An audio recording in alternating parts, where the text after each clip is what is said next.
اس آیت میں اللہ رب العزت نے انبیاء علیہم السلام کی بعثت کا مقصد بیان فرمایا ہے۔ ویسے تو قرآن مجید میں اور بھی کئی مقامات پر اللہ تعالیٰ نے انبیاء علیہم السلام کی بعثت کا مقصد بیان کیا ہے،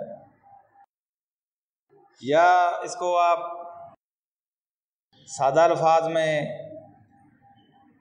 عوامی زبان میں آپ یہ سمجھ لیں کہ مشن آمد رسول بیان کیا گیا ہے کہ رسولوں کی آمد کا مشن کیا ہوتا ہے۔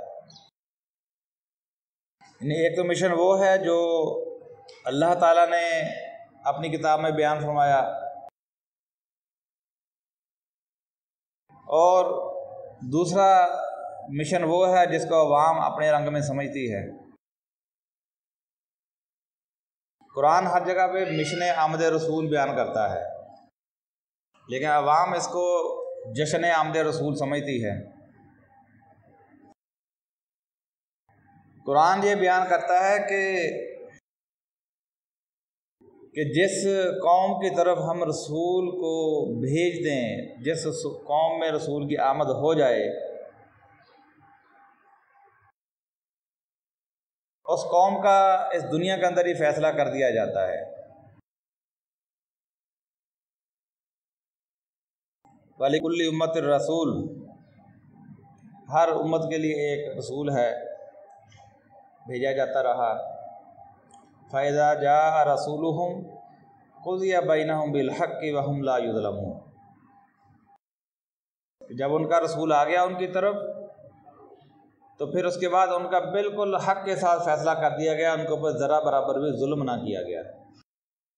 یعنی پہلے یہ ہوتا تھا کہ ہر قوم کی طرف الگ الگ رسول بھیجا جاتا تھا، جس طرح ایک جگہ پہ اللہ تعالیٰ فرماتا ہے وَلَقَدْ بَعَثْنَا فِي كُلِّ أُمَّةٍ رَسُولٍ، کہ ہم نے ہر امت کی طرف ایک رسول بھیجا، أَنِ اعْبُدُوا اللَّهَ وَاجْتَنِبُوا الطَّاغُوتَ، اس دعوت کے ساتھ، اس مشن کے ساتھ کہ وہ لوگوں کو بتا دے کہ اللہ کی عبادت کرو اور طاغوت کی عبادت سے اجتناب کرو۔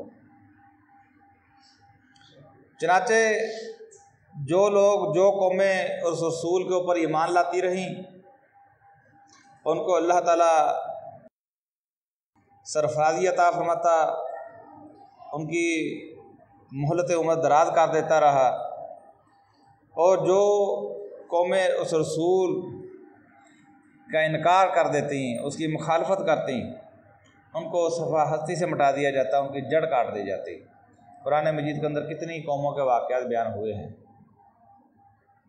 ان کے لیے اللہ تعالیٰ فرماتا ہے فَعَصَوْا رَسُولَ رَبِّهِمْ، ان کا جرم یہ تھا ہلاک شدہ قوموں کا، فَعَصَوْا رَسُولَ رَبِّهِمْ، کہ انہوں نے اپنے رب کے رسول کو جھٹلا دیا، اس کی نافرمانی کی، اس وجہ سے ان کو ہلاک کیا گیا۔